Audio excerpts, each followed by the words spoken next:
चलिए दोस्तों, आज समझते हैं ये संदेश खाली इतने दिन से जो न्यूज़ पे बना हुआ, क्यों बना हुआ है, क्या कारण है इसका न्यूज़ पे बने रहने का, और क्या इंसिडेंट हुआ है, क्या वहाँ पे चल रहा है, प्रोटेस्ट का कारण क्या पे है।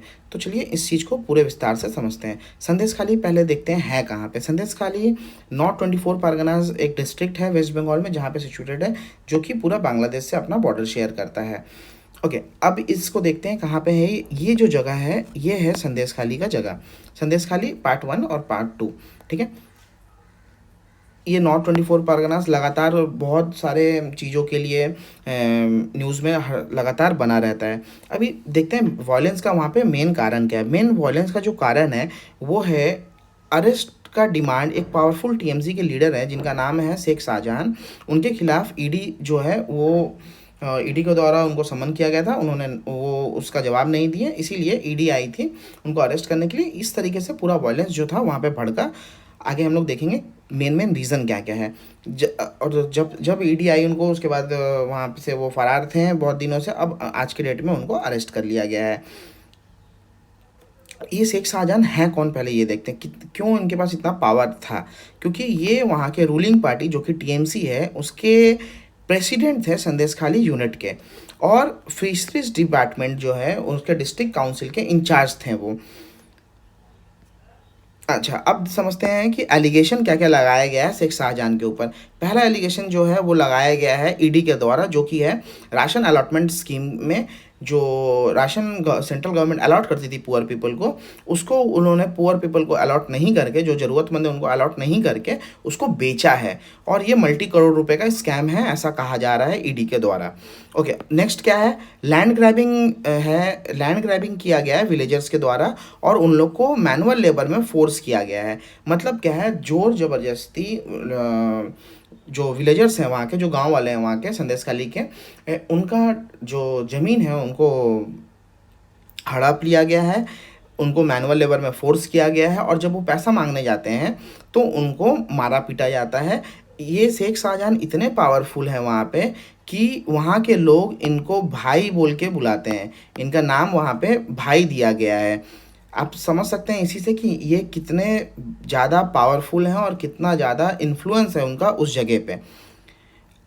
जो सबसे बड़ा एलिगेशंस निकल के आ रहा है ये शेख शाहजहां के खिलाफ, वो है कि वो वॉयलेंस अगेंस्ट वुमेन।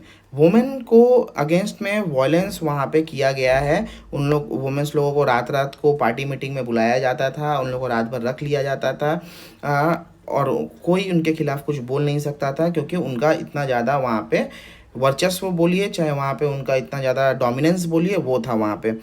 और उनके ऊपर 42 एफआईआर फाइल हुए हैं जिसके ऊपर वेस्ट बंगाल पुलिस ने कोई भी एक्शन नहीं लिया है। वेस्ट बंगाल पुलिस ने एक एफआईआर के ऊपर एक्शन नहीं लिया है।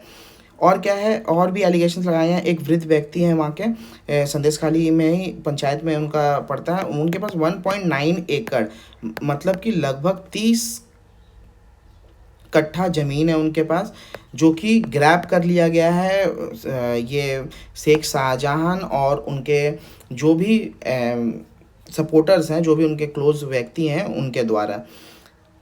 और भी बहुत सारे एलिगेशंस लगाए हैं। कुछ कुछ एलिगेशंस ऐसे हैं कि जो दिल दहला देते हैं। वुमेन के ऊपर सेक्सुअल हैरेसमेंट का केस, वुमेन लोग को घर से उठा के ले जाना, सेक्सुअली हैरेस करना, उन लोग को रेप के केसेस उनके ऊपर लगाए गए हैं। बट उनके खिलाफ अभी तक कुछ पुलिस भी ना कुछ कर पाई है, ना ही वहाँ के लोग अभी तक कुछ कर पाए थे, जब तक कि ईडी का रेड नहीं पड़ा था वहाँ पे। अभी देखते हैं क्या क्या हुआ इस प्रोटेस्ट के कारण। अभी देखिए, प्रोटेस्ट स्टार्ट किस दिन से हुआ, जब वो ईडी आई थी उनको लेने के लिए।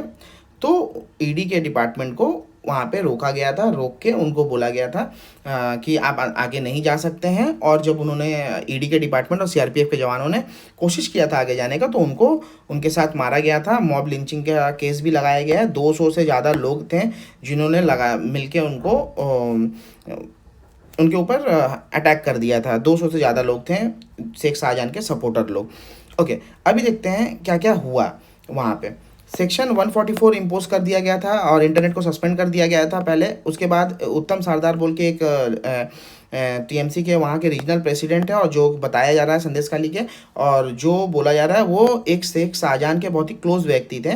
उनको पुलिस ने अरेस्ट कर लिया है, बट वहाँ के लोगों का ये कहना है कि ये सिर्फ और सिर्फ शेख शाहजहां को बचाने का साजिश है, क्योंकि छोटी मछली को पकड़ के बड़ी मछली को बचाया जा रहा है। जो सीपीआईएम के लीडर हैं उन्होंने कहा है this is just I wash, मतलब आंखों में धूल झोंकने वाला काम किया जा रहा है यहाँ पे। शेख उत्तम सरदार को अरेस्ट करके दिखाया जा रहा है वेस्ट बंगाल पुलिस के द्वारा।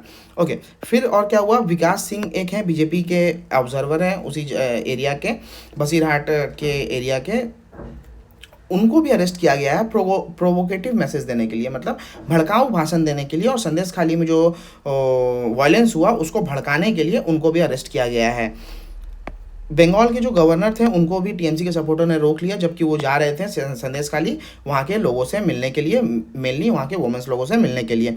वुमेन कमीशन जो थे वह वेस्ट बंगाल के, वो भी संदेशखाली में विजिट किए, और जो महिलाएं हैं जिनके ऊपर एट्रोसिटीज़ हुए, जिनके ऊपर अत्याचार हुआ, जिनका एक्सप्लॉयटेशन हुआ है, उनसे मिलने के लिए वो गई थी वो West Bengal women commission. Okay, अब देखते हैं ये हुआ कैसे, सब शुरुआत कैसे हुआ और अभी तक क्या क्या चीज़ चल रहा है इसमें। 5 जनवरी को ईडी जो है वो जाती है शेख शाहजहां को अरेस्ट करने के लिए, क्योंकि उनको समन करके रखा गया था बहुत दिनों से। लेकिन ये होता क्या है कि रास्ते में उनको रोक लिया जाता है, उनके ऊपर अटैक किया जाता है, और उनको बहुत ज़्यादा इंजरी पहुंचती है, ईडी के लोगों को भी और जो उनके साथ सीआरपीएफ के जवान थे उन लोगों को भी। और ये अटैक किया जाता है शेख शाहजहां के द्वारा।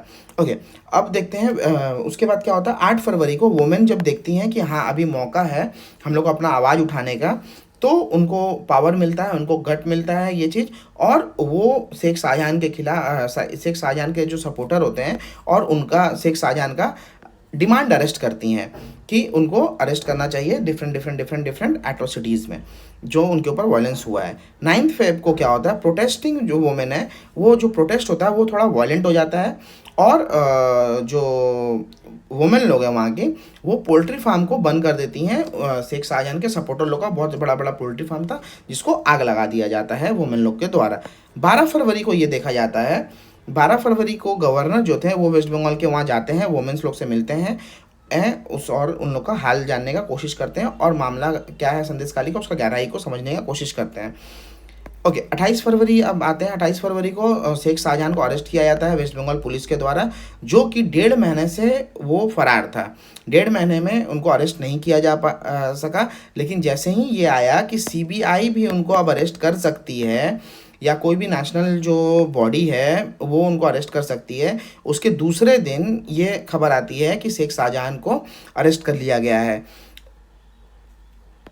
अपोजिशन पार्टी के द्वारा ये दावा किया जा रहा है कि शेख शाहजहां कहीं भागे नहीं थे, वो एक सेफ हाउस में रह रहे थे, जो जिसका जानकारी वेस्ट बंगाल पुलिस के को भी था, लेकिन पुलिस पॉलिटिकल प्रेशर में आके इसके खिलाफ कोई एक्शन नहीं ले रही थी।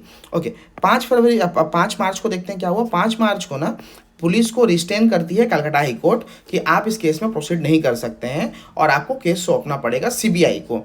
और कलकत्ता हाई कोर्ट ने बहुत हार्ड शब्दों में, बहुत हार्श लैंग्वेज में कहा है कि शेख शाहजहां को वेस्ट बंगाल पुलिस और यहाँ के जो पॉलिटिकल पार्टी है वो उनको सह दे रही थी, उनको रख रही थी, लेकिन इसी वजह से कलकत्ता हाई कोर्ट ने कहा कि स्टेट पुलिस जो है वेस्ट बंगाल पुलिस, वो अब इस केस को आगे नहीं लेके जा रही, अब इस केस को सौंपना पड़ेगा सीबीआई को।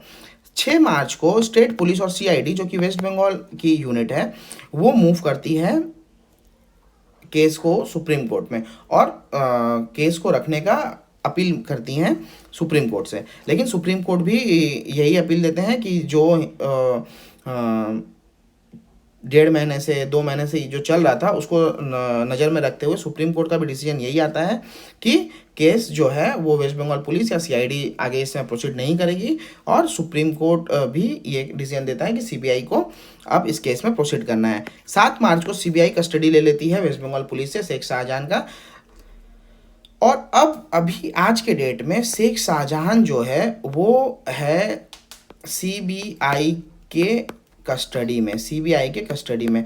अब ये देखना है सीबीआई अपने चार्जशीट में क्या क्या फाइलिंग करती है, क्या क्या एलिगेशंस लगाती है उसके ऊपर, और उनको सज़ा तो मिलना ही चाहिए, बहुत ज़्यादा अच्छा बड़ा सज़ा मिलना चाहिए। लेकिन वो सज़ा कब मिलता है और कितने टाइम में मिलता है, ये देखने वाला बात है, क्योंकि ये अभी लोकसभा का इलेक्शन भी आ गया है, इसीलिए अपोजिशन पार्टी को एक बहुत बड़ा मुद्दा भी मिल गया है, टीएमसी जो कि यहाँ पे रूलिंग गवर्नमेंट है उसको एक्यूज़ करने का। चलिए, जैसे जैसे आगे बात आती जाएगी, जैसे जैसे इसके बारे में न्यूज़ आती जाएगी, हम लोग इस बारे में और आगे देखते रहेंगे। Thank you. अगर आपको ये वीडियो अच्छा लगा, थोड़ा भी इंफॉर्मेटिव लगा, थोड़ा भी आपके नॉलेज में अप्रिसिएशन हुआ है इस वीडियो की वजह से, तो प्लीज़ लाइक करिए और अपने दोस्तों के साथ शेयर भी करिए। Thank you.